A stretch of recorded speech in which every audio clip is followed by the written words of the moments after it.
full-time strength coach at Spartanburg High School.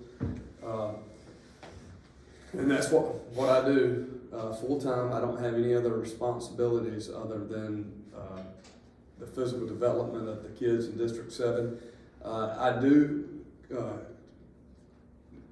have influence over our middle school training. Our middle schoolers come over to me, so I work with high school age kids and middle school age kids, and then actually have some influence of kind of what our kids do at the youth level too, in terms of their athletic development and just their general physical preparedness. I started, when I was in high school, I didn't even realize you could be a full-time strength coach. That wasn't really something available. I remember one of our PE teachers did our weightlifting. So when I went off to college, I wrestled at Gardner Webb, and that's kind of how I got my start in the profession. My strength coach kind of noticed that this was something I really was interested in and had a passion for training. And he, my senior year, after I was done wrestling, said, "Hey, why don't you come help me train some of these other sports in the afternoon now that you're done with your wrestling career?" And so that's how I got started. That he helped me get a graduate assistantship at East Tennessee State, and that's where I did my master's degree. And my master's degree is in exercise science and human performance with a minor in sports management. And my bachelor's degree at Gardner Webb was in physical education and a minor in sports management. And so, I worked both in the athletic department as a strength coach, but also in the campus rec department too. We had a pretty large weight room and fitness center at East Tennessee State, and I helped direct the fitness portion at the rec department, and also served as a assistant strength coach in the athletic department. So I was kind of had two different roles, and was a full-time student in the exercise science department. And it was a great experience. I learned a ton from both the fitness side, but also the athletic development side from our strength coach. And the exercise science department was top-notch. I kind of laid a good foundation for the training principles that I use now. And a lot of the sports management stuff that I learned, I use now as well. I left there, and a guy that I had formed a relationship with at Georgia Southern started a private training center in Montgomery, Alabama, and it was called Velocity Sports Performance. It's a franchise. This was kind of new. It was a new thing back at that time, and he asked me if I'd come along and help him, and I did that. So that was training in the private sector. It was a private gym. We trained everybody from folks that were 8 years old to we had guys that were 80 years old. Professional athletes, and then just young aspiring athletes. Are you asking a question? Yeah. Did you ever work at the one that was in Piedmont? No, I never worked at the one in Piedmont, but when I moved back to South Carolina, they reached out, and that was kind of when that program was just starting. But at that point, I kind of knew that I wanted to be in a team setting. I had that experience in the private sector, and wasn't as passionate about the business side of selling stuff as I was training and having an impact on young athletes. And I just missed the camaraderie and the team aspect of working in a school. And decided that's not the route that I wanted to go, and I kind of knew that God was calling me back to training at the high school level, and but I do know where that place is and have been there before. Yeah, I think it's closed now. Yeah, it might be. Yeah. So I've got some background in both the public or the private sector and also training some professional athletes. That was one thing about training at that level. I mean, we had some pretty high level athletes come through there. DeMarcus Ware, who played at Troy, Alabama, he trained with us, and some other kind of lower level guys just trying to get in the field. But I left there, my wife and I. My wife's a teacher.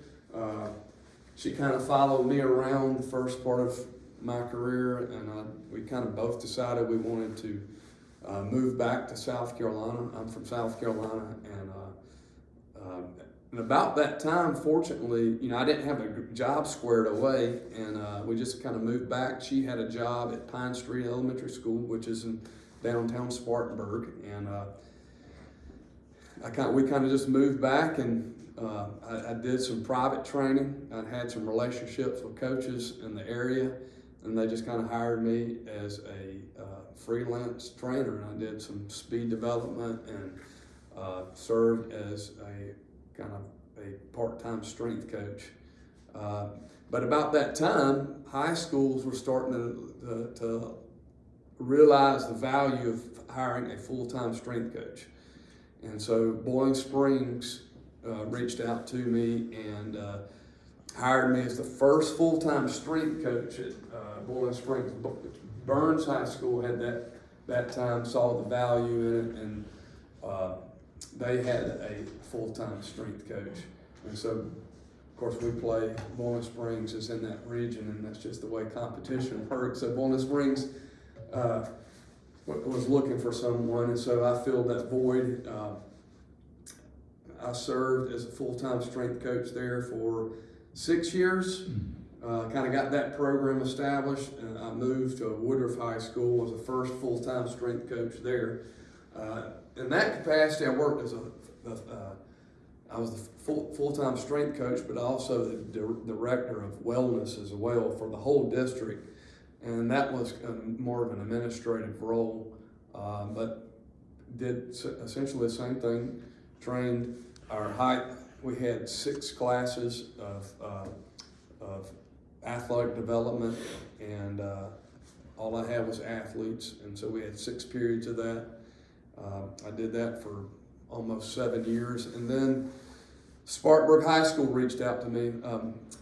All our children have gone to District 7 schools, and I love Woodruff, and I wanted to be close in the same district that my wife taught at, and our kids went to school, and so I've been there for 7 years as a full-time strength coach. And so, like I said earlier, I am in charge of all the athletic development for the district, from mainly hands-on. My day-to-day my day-to-day responsibilities are I have seven classes, 6 during the day, and a group after school. I have an assistant that helps me with that, and it's all athletic development classes.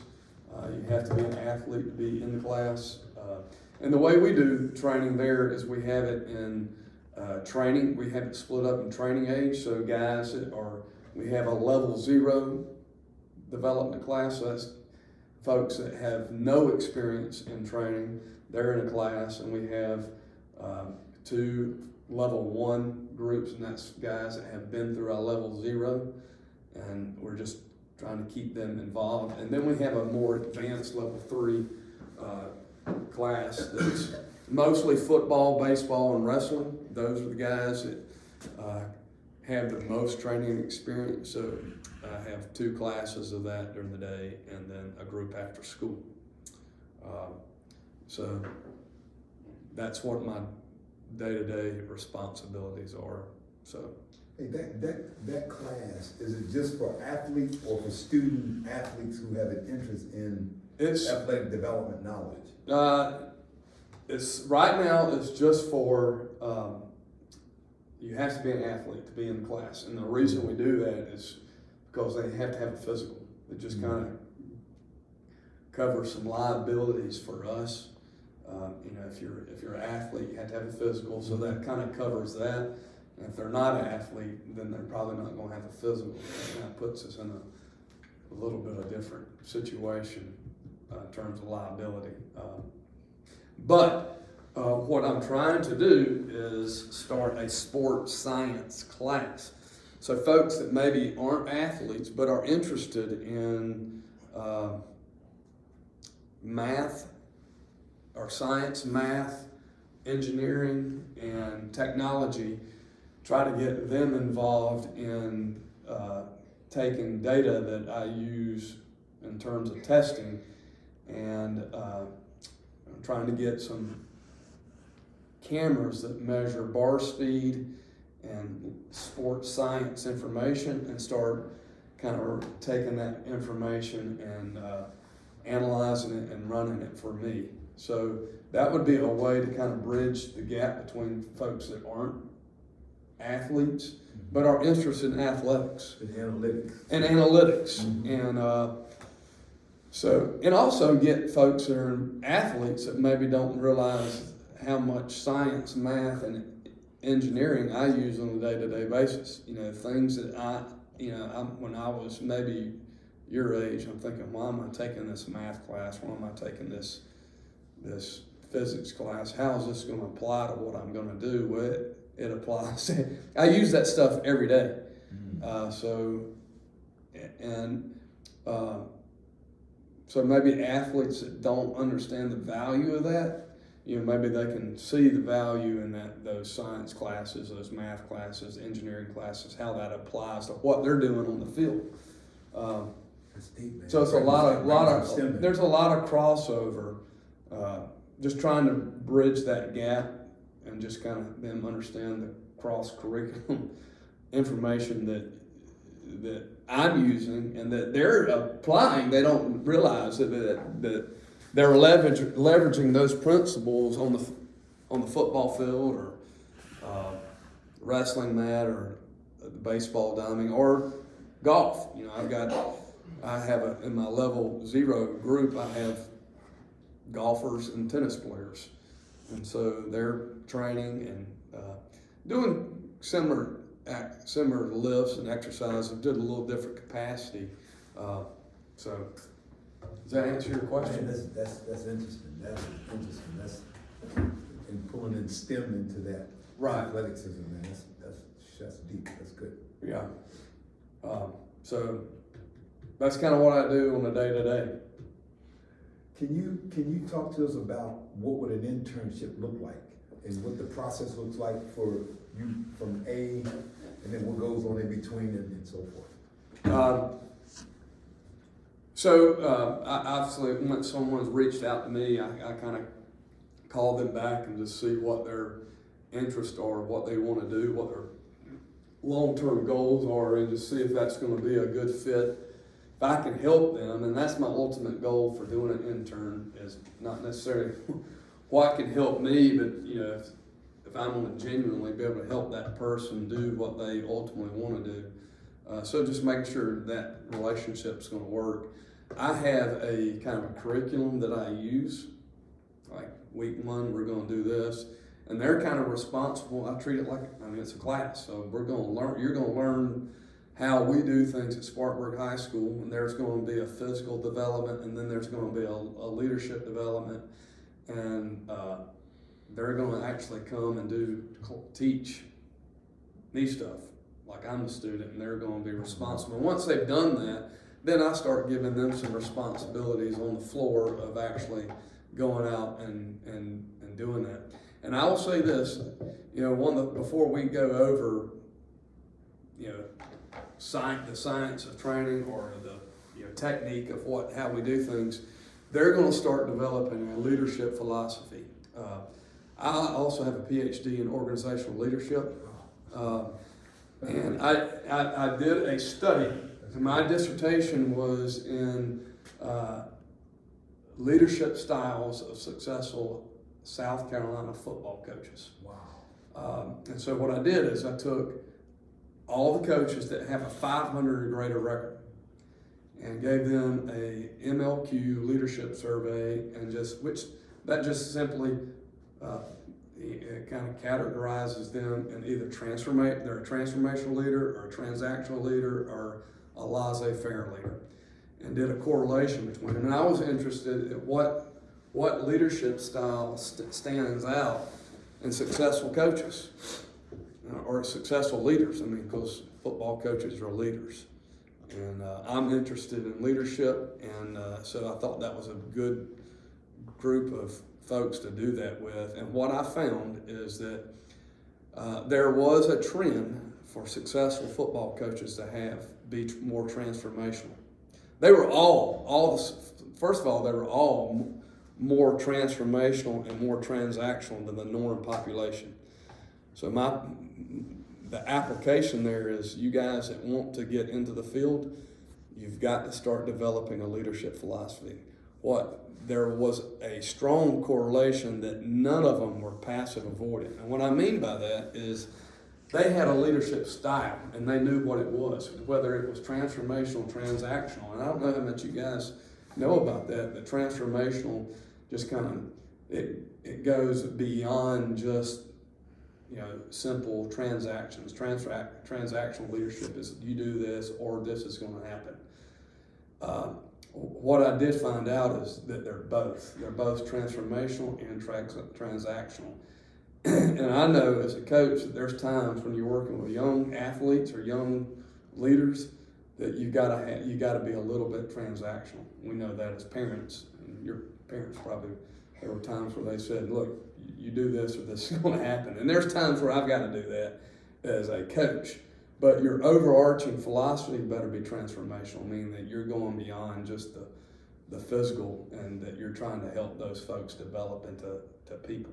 Because it's a people business. No matter if you're coaching or running a business, you're working with folks. And as a coach, I want guys to get stronger. And that aspect, my job is simple. I mean, I've done this for over 20 years, and I can get guys stronger, faster, more flexible, and it's probably the easiest part of my job. The most challenging, and I think the most rewarding, is the impact that you get to have in young folks' life. I've got guys that have played for me that come back. Some of them are strength coaches. Braylon Meredith, I don't know if that name sounds familiar. He's come to this program. He's now owns a gym in Greenville County, and as a strength coach in the private sector. But that's kind of the impact that you can have if you're intentional about it in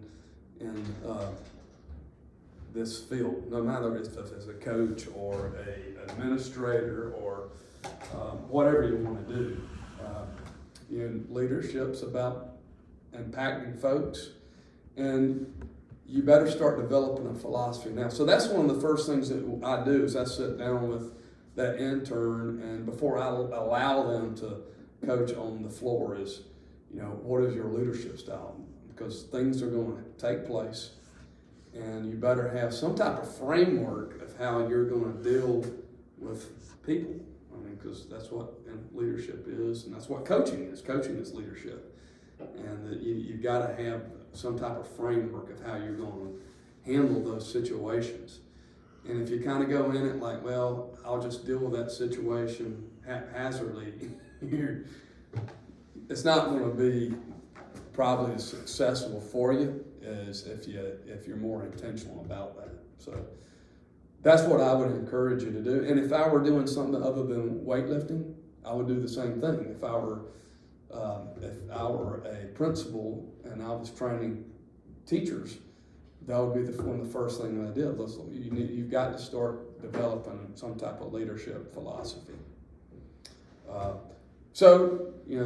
As they're going through that internship, then as I feel comfortable with them, I start giving them a little bit more responsibilities to coach on the floor, and a little bit more interaction, being vocal with kind of what we're looking for in the weight room. Is that? Oh, yeah, absolutely. Guys, got any questions? Comments? What would you say is the most important role as a strength coach? Kind of what I talked about a minute ago is that you got to realize that you're dealing with people, and the who determines the do. And what I mean by that is who you are is going to ultimately determine how you do things, and that your goal is to try to get them stronger and faster, but that's kind of easy. The most important part is trying to influence who they are and how they do things, because that ultimately determines how they're going to lift and how they're going to play. So it kind of it's an overarching philosophy for my life. Colossians 3:23 says, "Whatever you do, do it with all your heart, as you're serving the Lord, not men." And that's what I would tell you guys as you guys do your internship. When I got involved my head strength coach said, you can be a strength coach. You know what he asked me to do? He said, yeah, you can come help me in the afternoons. And you know what I did? I cleaned the floors. But I cleaned those things like Michelangelo, who painted the Sistine Chapel. And that's kind of what got me my graduate assistantship at East Tennessee State. It seems like a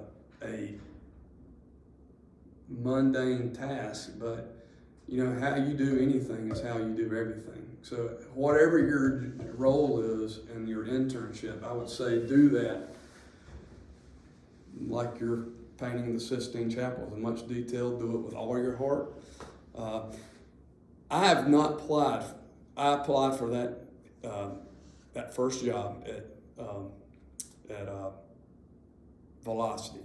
I have not applied for any other job. Every other job that I've gotten is because some other coach said, man, this guy, he works hard, and through recommendations. So when I moved back to South Carolina, I had some coaches that I had developed relationships with that kind of knew who I was and knew what I could do.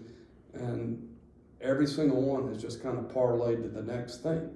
So I didn't have to apply for those things. So I think when you have that type of philosophy of how you're going to do things, that you're detail oriented, that you give a great effort, that you're going to be disciplined, you're going to show up and be on time, and that you're going to go beyond just your simple day-to-day responsibilities. It just always turns into something greater. So when I did that turned into my job at Boiling Springs. I didn't apply for that job. They called me and asked me. And then when I got the job at Woodruff, I didn't apply for that job. That coach called somebody and I was recommended for that job. And when the Spartanburg job, I didn't apply for that one. The guy called me and asked me to come work. And so that's what I would recommend to you is when you go do your internship, understand that how you do things and who you are is ultimately going to determine how you do things. So you need to put some development. Academics is important. Obviously, I wouldn't have a PhD. I think academics is extremely important, but I learned a lot. I have a strong work ethic, and I think that's and I value academics too. But I think my work ethic has really helped me in this profession probably more than anything. And I learned that when I was in high school. I had a part-time job working for a builder who was a master craftsman that demanded a lot. If you did something wrong, you had to go back and do it again. So, and I take that same philosophy in the way I coach too, and the way I run my weight room and work with the folks that are my assistant coaches. So, does that answer your question? Kind of? Yep. Any other questions? Got a lot of value here in the classroom. A lot of value. PhD experience, master's level. This is great. This has been real. This has been good for us. definitely I'd like for you to come back again Mm-hmm. in the next semester and build that relationship, moving forward. Yeah, absolutely. I enjoy helping guys that are getting into the profession. It's like I said earlier, it's very rewarding. You see the transformation physically. That's pretty, like I said, that's pretty easy. But developing relationships with guys that come back and tell you how much they appreciate you is extremely important, and extremely valuable, and very rewarding. So I enjoy it. Hey, can you briefly talk about the graduate level in terms of what role or certifications beyond the bachelor's degree? Yeah, I have a bachelor's degree in physical education and sports management, and a master's degree in exercise science. But I have a certified CSC certified, and that's Certified Strength and Conditioning Specialist through the National Strength and Conditioning Association, the NSCA. And that's probably the largest organization for my profession. It's the gold standard for certifications. There's other certifications out there, but if you want to go the route of a college strength coach, there's a National College Strength and Conditioning Association that has their own certification. I don't have that one.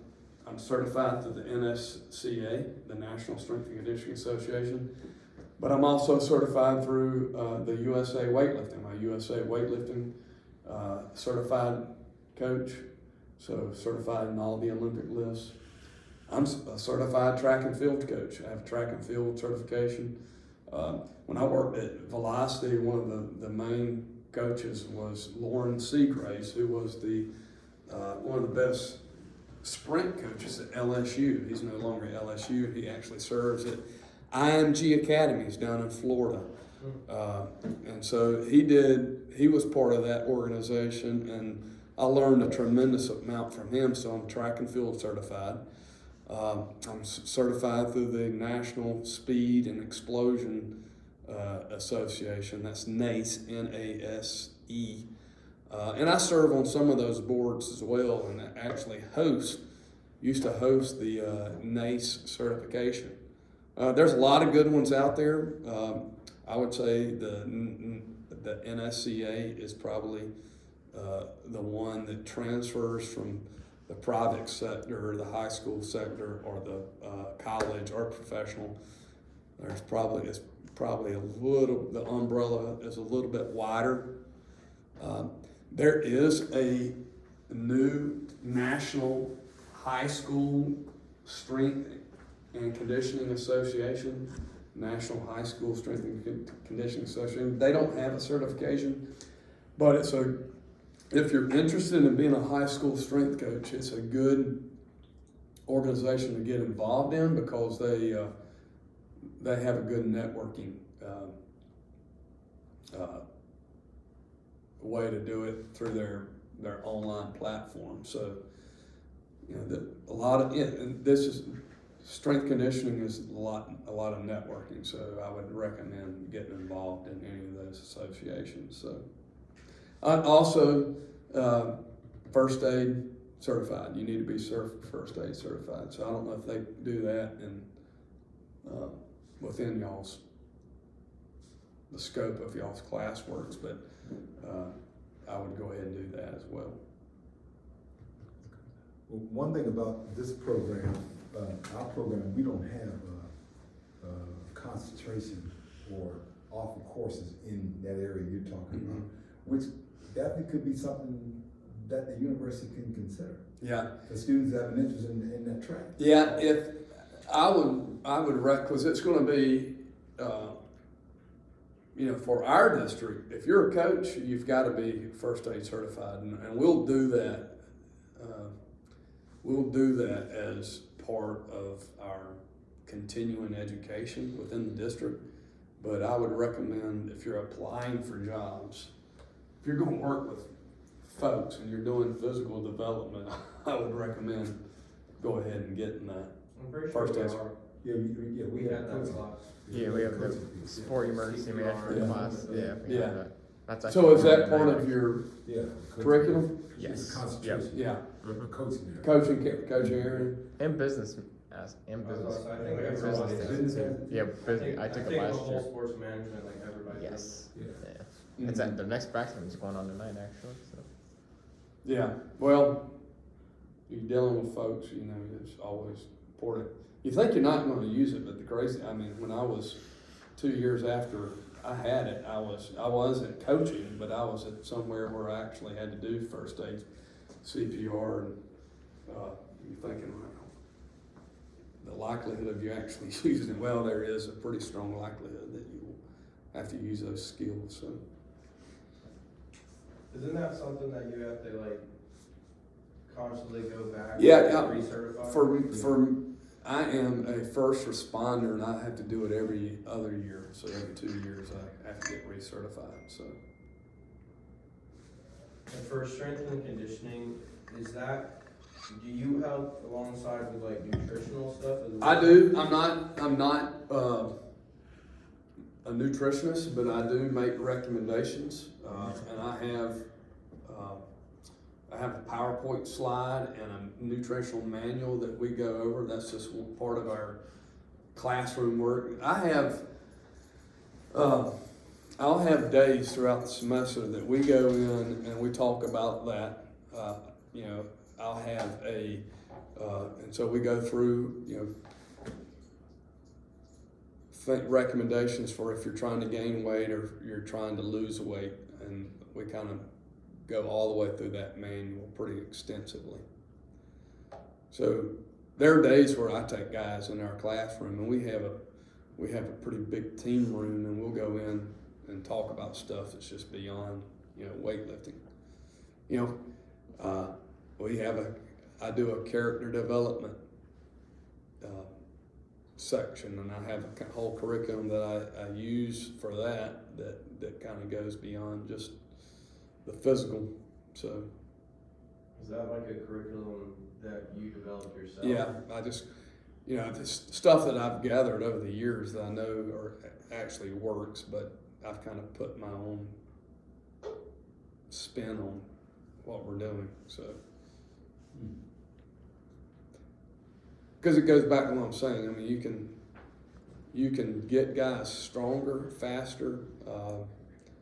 They can learn the skills and schemes in whatever sport it is, but the who determines the do, how they do things. So if that piece is missing, then you're not going to have the success that you would if you had guys that were stronger in those areas. So you know, I think that part of my job as a coach is to develop a culture inside the weight room, and a culture that helps every head coach. You know, so you know, every head coach is wanting guys to learn how to be successful, how to be good teammates. And so the weight room is just a good space to learn those qualities. It's a good space to learn and develop character. You know, a 300-pound bar is a 300-pound bar every day of the week, and you know, if it's never going to lie to you, and so it's a good way to develop and fortify who you are as a person, and how you're going to respond to tough situations too. So I was kind of curious, for like people that I guess are lazy or less motivated, how do you usually handle them or make shift? How do you treat Well, them? I think it goes back to what I was talking about. You know, who we are determines how we do things, and I think you've got to get to the heart. For me, I think every transformation happens from the inside and works its way out. It always starts inside and manifests itself outside. This is true for individuals, and it's true for organizations.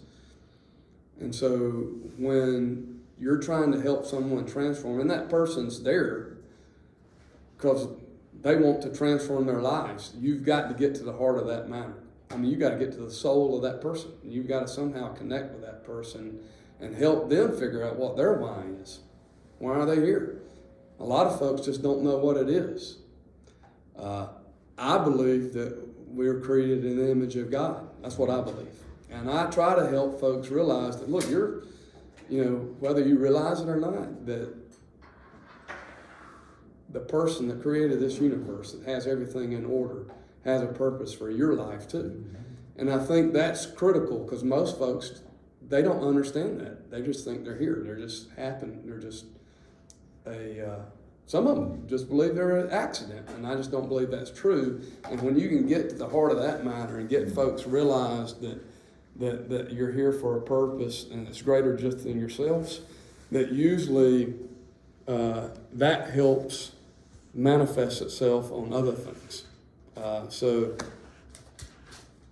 does that answer your question? That's kind of how I approach it. And it's probably the most frustrating part of my job, yet it's the most rewarding part of my job. It's that you get to help folks understand that aspect of it. So that's how I do it. It comes back to just knowing what your true purpose is. And when you can do that, heck, what I've found, their grades improve, their numbers in the weight room improve, their performance on the football field improves, their relationships with their parents improve. And when they don't really understand what their why is and they don't really understand their purpose, then all those other ancillary things that we're talking about, including the weight room, usually it's dysfunctional. That's what I've learned in my 20 years.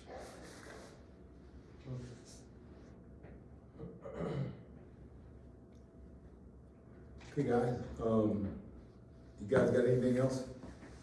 Anything else?